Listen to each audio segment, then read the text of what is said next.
8 மணிக்கு மேலே ஒரு பொண்ணு காணாமல் போணுச்சுன்னா விடுதியில் உள்ள வார்டன் தேடணுமா தேடக்கூடாதா? எங்கே போணுச்சு புத்தி? இந்த பொண்ணுக்கும் புத்தி இல்லை, அந்த விடுதிக்கும் புத்தி இல்லை.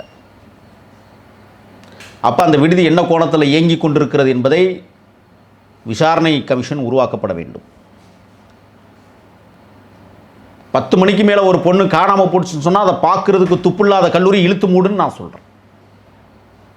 அந்த விடுதியை இழுத்து மூடு. எதற்காக கல்வி நிறுவனங்கள் நடத்துறீங்க தமிழ்நாட்டில்? கும்மாளத்துக்கா? கூத்தடிப்பதற்காகவா? கைபேசி அழைப்புகள் காதலிக்கு செல்லுகிறது.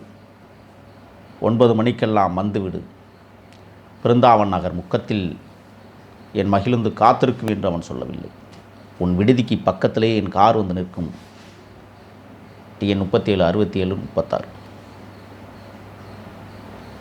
போய் நின்றது.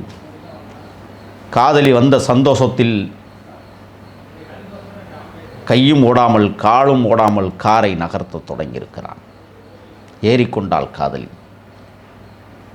முன் இருக்கையில் 2 பேரும் ஓட்டுவதைப் போலவே காரை இயக்கி ஓட்டியிருக்கிறார்கள்.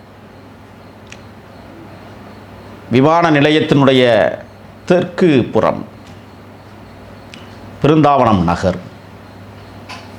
விமான நிலையத்திற்கு 100 மீட்டர் தொலைவில் ஒரு மதுபான பார் இயங்கிக் கொண்டிருந்ததை தடை செய்தார்கள்.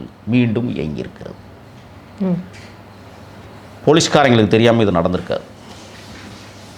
காவல்துறைக்கு தெரியாமல் அந்த பார் எப்படி நடத்த முடியும்?